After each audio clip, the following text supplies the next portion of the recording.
तो ट्रेलर शुरू होता है और हमें दिखाया जाता है तांग सेन के इनहेरिटेंस शुरू होने के साथ ही उसे सी गॉड के कई सारे ट्रायल से गुजरना पड़ रहा होता है, जिसमें तांग सेन को काफी मुश्किलें हो रही होती है, क्योंकि सी गॉड ने इसे पहले ही बताया था। ये इनहेरिटेंस टेस्ट 8 चरणों में कंप्लीट होना है, जिसमें तुम्हें अलग अलग दर्द और ट्रायल्स को महसूस करना होगा और उन पर जीत पानी होगी, क्योंकि इसमें तुम्हारी लाइफ और डेथ की भी चिंता शामिल है। इसके बाद हम देखते हैं जैसे जैसे तांग सेन का इनहेरिटेंस ट्रायल आगे बढ़ने लगता है, वैसे वैसे तांग सेन की मुश्किलें बढ़ने लगती है और इनहेरिटेंस मुश्किल होता जाता है।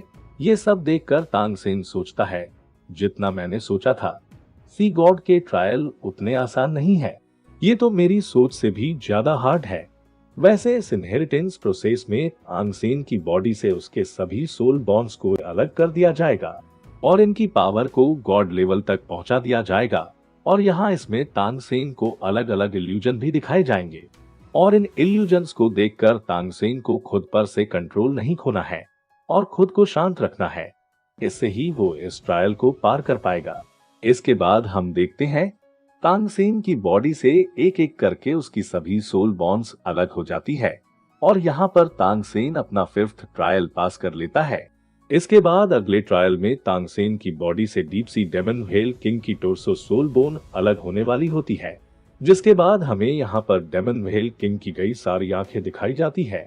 जिसके बाद टोर्सो सोल बोन से डेमन व्हेल किंग की पर्पल कलर की सोल बाहर निकल आती है और तांग सेन से कहती है, आखिरकार तुम मुझे गॉड के इनहेरिटेंस में ले आए हो। मुझे कब से इसी वक्त का इंतजार था। अब सी गॉड का पथ मैं हासिल करूंगा। इसी के साथ हम देखते हैं डेमन व्हेल किंग अपने ह्यूमन फॉर्म में वापस आ जाता है, जिसे देखकर तांग सेन हैरान होता है, क्योंकि उसने ही डेमन व्हेल किंग को अपने हाथों से खत्म किया था और अब उसे वापस जिंदा नहीं होना चाहिए था। और ये कहने के साथ ही इन दोनों के बीच फिर से लड़ाई शुरू हो जाती है।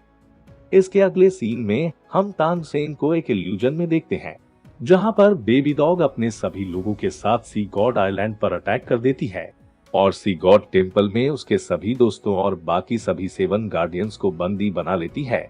वैसे ये पक्का सिर्फ एक इल्यूजन ही हो सकता है, क्योंकि बेबी डॉग चाहकर भी सी गॉड आइलैंड को अपने कब्जे में नहीं ले सकती है, क्योंकि यहाँ पर सी गॉड के साथ गार्डियंस मौजूद है। वो बड़ी आसानी से बेबी डॉग का सामना कर सकते हैं। पर मुझे जहां तक लगता है सी गॉड कियानो एक्सवे की तरह ही तांग सेन का भी टेस्ट ले रहे हैं कि क्या वो खुद पर काबू रख पाता है कि नहीं। और अब तांग सेन बेबी डॉग को देखकर कहता है, ये कैसे हो सकता है बेबी डॉग, तुम यहाँ पर कैसे आ सकती हो और इस आइलैंड पर कैसे कब्जा कर सकती हो। वैसे दोस्तों, यहाँ पर अगर तांग सेन कोई गलत कदम उठाता है तो ये सी गॉड के इनहेरिटेंस टेस्ट को पास नहीं कर पाएगा।